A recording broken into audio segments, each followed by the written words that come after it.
Hey friends, you're watching BrainStormAcres. I'm Henry. And I'm Irene. You can't see, Rufus is down here. Irene's busy scratching his head. He likes having his ears rubbed, and he's had a very busy day today. We had doctor appointments to pick up our meds and do a couple of bits and pieces of things there, and then he had a vet appointment because he has a tummy thing. We think he may very well have gotten it from the rescue that he was staying at. We're trying a little bit of antibiotics with some probiotics to straighten that out, and hopefully they're expecting us to see real response to it in 24 hours or less. Now, Rufus really bonded to Irene. You know, I'm not He's fun. all that exciting to him. Well, he's fun because he'll sit there sometimes if I need to do something and work with training bits and stuff like that. But he's not me. Well, and Rufus sat in the car today when she was in, wherever you were in, I don't remember where. Big box store. Went to the big box store, and he was staring, looking where she was supposed to be, and every time somebody would walk by, he'd go look, and he'd whine, and he'd look, and then he'd go back to looking for where he expected her to come. It's okay. We're working on that. Now, he had some first today. He spent his first time on an elevator. Yeah, and I remember doing this with Jack. I took him on an elevator. I took him someplace obviously where it was not busy with 9,000 feet running around and stuff like that, and just ran him up and down the elevator. They have to get used to the sound of the elevator, the movement, and this is actually a quiet elevator. There are elevators that make me cringe because you're just like, oh, geez, I know this was inspected recently, but is it really safe? You know, It makes a tremendous amount of noise. Yeah, it does. Some of them are really noisy. Now, this one is a quiet one, but it has very loud dings. And he wasn't too sure about the dings part. So we did fine on the way up. On the way down, he wasn't sure he wanted to get into the elevator, so I made him ride up and down a couple of times. And he'll get used to it. What I did with Jack was I trained him so that we would walk into the elevator. I would turn around to face the elevator door, and so he'd spin in place. And then we're ready to go. And that way, if someone comes flying in the door with a luggage cart or luggage or anything else, you can get out of the way easily because you can see them coming. And, but people think it's cool because it does look funny to see this little dog do this little pirouette and sit down. He'll learn to do that. He was very excited by it today. He wasn't too sure about that, but he did fine. Did awesome in the doctor's office.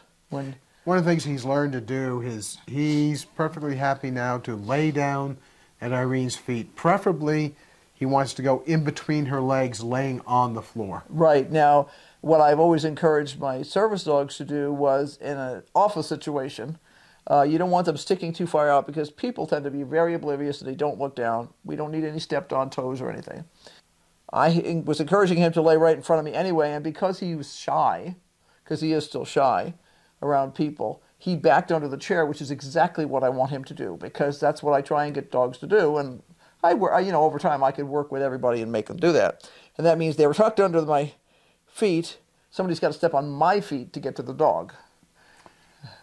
And sometimes they do. And sometimes they do, but generally speaking, that solves that problem. So he did really great there. He got lots and lots of treats. I had a whole pocket full of kibble with me, so we were just giving him part of his meal as part of his treats. And every time he did something I liked, he got a treat.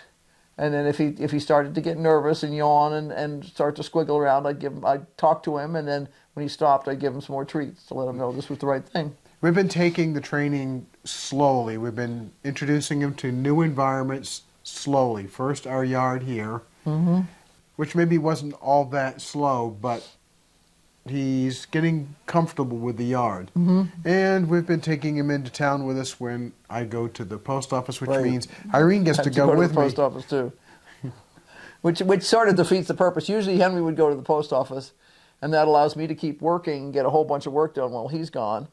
So that has gone the way of the wind temporarily. He needs the exposure to people because he's very shy. He doesn't panic, but you can tell he's nervous when there's loud noises, there's cars whizzing by, there's all these different smells. So he just needs to experience that so that he gets to the point where, yes, it's still exciting, but no, he's in control and he's fine. Now, he's a puppy. He's 13 months old. Right. And his behaviors are very much puppy-like, I would say.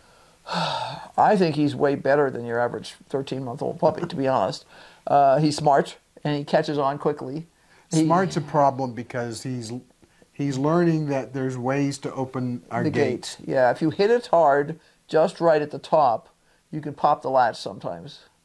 So I need to find a carabiner, and we'll just stick a carabiner in there. It makes it harder for us to get in and out, but that's okay.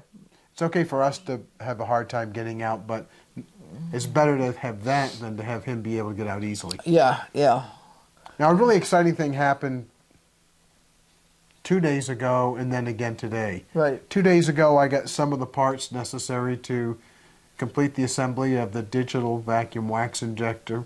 And today we stopped, and the package that I'd expected 2 days ago got in today. Right. So now I have, I think, all of the pieces to connect up at least the pressure side of this injector. Right. So, yeah, we've been running all day, so we're kind of worn out now. But sometime pretty quick, we'll have to try that all out. I have a million things to do. This cold is really. I haven't been working down the studio much this week because, unless I had to, because I was just been beat from the cold. You know, neither of us have had a cold in many years. Well, we usually get the snuffles once a year, maybe twice in a bad year. And that's usually, I think, mostly for her, it's allergies. Well, no, allergies are different. I mean, we're talking an actual cold. But, you know, it's a snuffles for a couple days. Maybe you're a little tired. You just don't have the level of energy you usually have. And then 3, 4, 5 days later, it's gone. You're fine. You're back on your feet. No residual coughs, no residual anything. The tiredness is mostly gone, but the stamina's not back yet. It's mostly caused by coughing at night. Coughing at night, yeah. Wakes yourself up. Yeah, yeah. Now, we were sufficiently concerned about what I had to actually take a test. Yeah, yeah. So we did the test and negative, No, it's just one of the other random respiratory viruses. I don't know whether it's RSV or one of the other things that's running around. But there's some nasty respiratory stuff that we've seen knock down people 20, 30 years younger than we are, so I guess we shouldn't complain too much. But you can complain. Okay. No, anyway, it's just it makes it hard because I've got a lot to do. So this week has actually been pretty good. We have a completion at this point of the jewelry case that you may have seen me put LED lights on the inside. I'm going to look at how I can control the brightness of the lighting. It's not as simple as cranking down the voltage, and I'll explain that in a future show. But there are some things I can do to help us change the brightness of those lights, which may be useful. I don't know.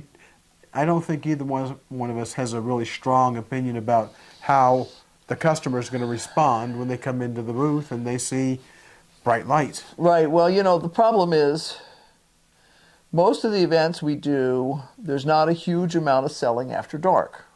Just isn't. I mean, it's time. People have been busy all day, whether they've been doing martial arts or arts and crafts or performances or whatever the heck they've been doing all day. So by the time dinner time comes, people go back to camp and they're ready to chill. They're ready to maybe sit down and have a couple of cold brews with some friends. You'll get drum circles, you'll get singing competitions, you'll get all that kind of stuff going on.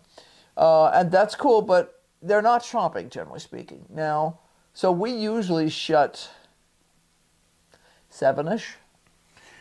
Basically, once the light is diminished to the point where we can't tell the colors, it's time to close up shop. Right, right. And once in a while, you'll just have so many people coming through because they need something. They've realized, oh gosh, they left their cloak clasp back at home, and it's getting chilly, and their cloak won't stay closed without it, and can I buy another one? Yes, you can. Just hand me your money, I'll give you your cloak clasp. And we had a couple of, there was an instance of that down at War of the Phoenix, where somebody literally came in as I was getting ready to close and said, help! And I'm like, okay, give me details. And they're like, there's something. And I'm like, got just the thing. You know. And he actually came back the next day to tell me, thank you so much, because I showed him how to use it, because he'd never used one before. and it's not something that would be a normal American skill. He came back the next day to tell me he was confident between him and the rest of the people in camp, if he couldn't remember exactly how to do it. The girls in camp, I think, probably would, they'd be able to figure it out because a lot of times the Ren Fair girls will know how to do some of that stuff. He came back the next day to tell me it worked awesomely. He was totally happy with it. Thank you so much for taking the time the night before to spend with it. I'm like, hey, it's what I'm here for, But it makes people feel good. And the nice thing is if one of their friends has a problem, they'll bring them over to me. And they do. And people that we've seen for more than 15 years come every year, first to see Irene, but secondly to see what's new in the shop, and then to replace the things that they've lost in the ensuing year or 2 years. Or forgotten. When the first thing that happened at Penzic this past year in Pennsylvania was... that was the night. Yeah, we've known him for decades.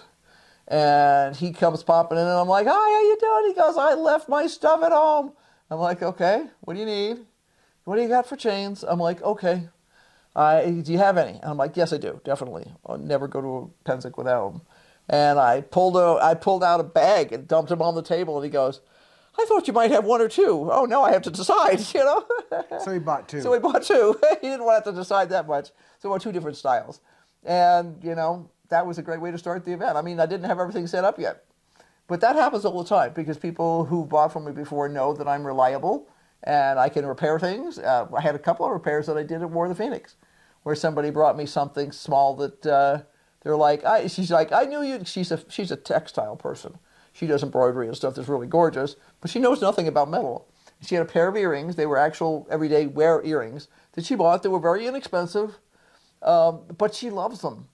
And she said, all of a sudden, they're uncomfortable. It's got a sharp spot on the back. And I'm like, okay, let me take a look. And I took a look. And I'm like, oh, I see exactly what the problem is. I said, we need to replace those rings, too, because they're going to break. They're too tiny. So she's like, I knew you'd know how to do this. I'm like, it is what I do. So I took off the sharp spots, put the rings in, and she walked away happy. You know what?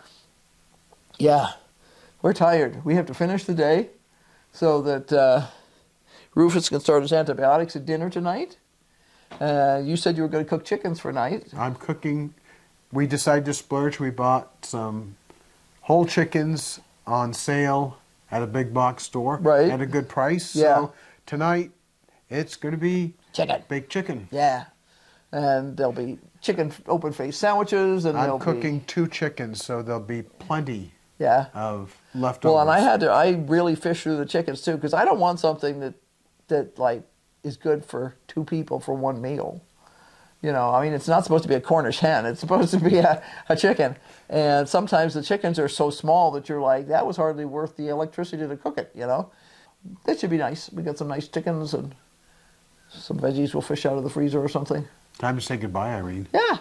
So, until next time, be sure to like, subscribe, and hit that notification bell because obviously... Bing, bing, bing, bing, bing, bing. yeah. Because we have lots going on. And... so much catching up to do and finishing projects. And I got some paint today at Michael's. That's a whole nother set of projects.